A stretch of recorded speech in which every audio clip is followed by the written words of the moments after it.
साल 1833।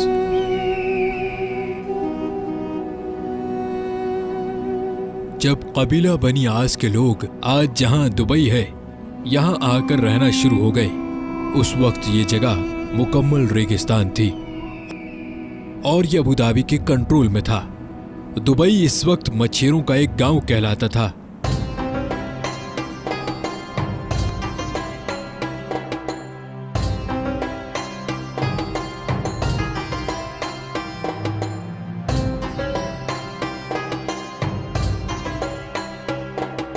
अठारह में कुछ ताजिर दुबई में बसना शुरू हो गए, क्योंकि यहाँ ताजिरों पर टैक्स बहुत कम था।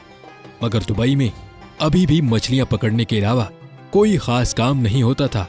1912 में दुबई की हुक्मरानी शेख सईद बिन मखदूम के पास आ गई और उन्हीं को दुबई का फाउंडर भी समझा जाता है। उस वक्त दुबई में पर्ल इंडस्ट्री यानी मोती ढूंढने का काम उरूज पर था। दुबई की इकोनॉमी उस काम से आगे बढ़ रही थी, लेकिन दुबई अभी भी एक गांव ही कहलाता था। ये 1958 की बात है, जब दुबई के हुक्मरान शेख राशिद बिन सईद अल मखदूम बन गए। यही वो इंसान थे जिन्होंने दुबई को एक गांव से एक शहर बना डाला। उन्होंने दुबई क्रीक जहां बहरी जहाज आकर रुकते थे उसको गहरा करवाना शुरू कर दिया। ये जगह बहुत छोटी थी और शेख राशिद बिन सईद जानते थे कि यहाँ बड़े और मॉडर्न बहरी जहाज आकर नहीं रुक सकते। उन्होंने इस प्रोजेक्ट पर बहुत ज्यादा पैसे लगा दिए, इतने पैसे कि ये दुबई की सालाना आमदनी से भी ज्यादा पैसे थे। इसके लिए उन्होंने कर्जा भी ले लिया। ये एक बहुत बड़ा रिस्क था, लेकिन शेख राशिद जानते थे कि इस प्रोजेक्ट से दुबई की इकोनॉमी पर बहुत गहरा असर पड़ेगा और ये प्लान वाकई में कामयाब हो गया। अब दुबई में बड़े साइज के बहरी जहाज भी आकर रुकने लगे। इससे दुबई में गोल्ड मार्केट भी फैलना शुरू हो गई। शेख राशिद अक्सर यूरोप और इंग्लैंड जाते रहते थे और ये वहां पर बनाए गए इंफ्रास्ट्रक्चर से बहुत मुतासिर थे, खास तौर पर लंदन से। उनको लंदन की सड़कें और वहां पर शेख राशिद ने दुबई को एक शहर की शक्ल देना शुरू कर दी। साल 1959 में उन्होंने दुबई में एक मॉडर्न एयरपोर्ट भी बनवा दिया।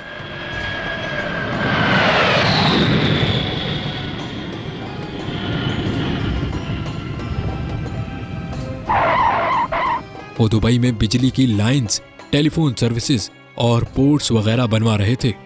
लोग समझते थे कि शेख राशिद पैसे जाया कर रहे हैं और दुबई कभी भी एक मॉडर्न और इंटरनेशनल शहर नहीं बन सकेगा। मगर 1966 में दुबई की किस्मत बदल गई। ये वो साल था जब दुबई में ऑयल डिस्कवर हुआ, लेकिन यहाँ तेल के ज़खायर इतने नहीं थे। शेख राशिद ने बहुत ही अक्लमंदी से इस बात को समझा कि दुबई सिर्फ ऑयल पर डिपेंडेंट नहीं रह सकता। उन्होंने उस वक्त कहा था, मेरे पास एक अच्छी खबर है और एक बुरी खबर।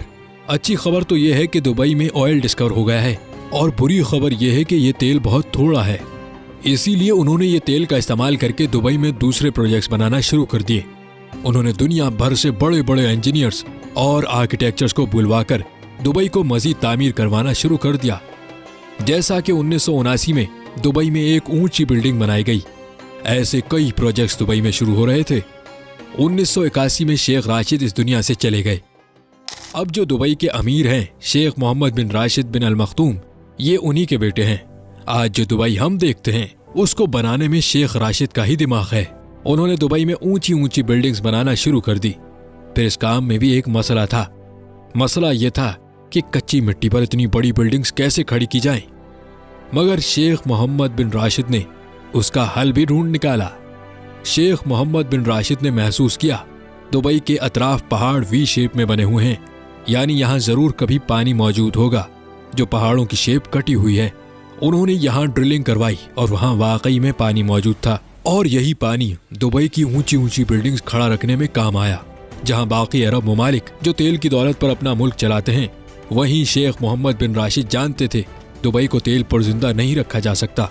आज भी ऑयल दुबई की इकोनॉमी में सिर्फ 1% कंट्रीब्यूट करता है, बाकी 99% पैसा दुबई कारोबारी सरगर्मियों से कमाता है।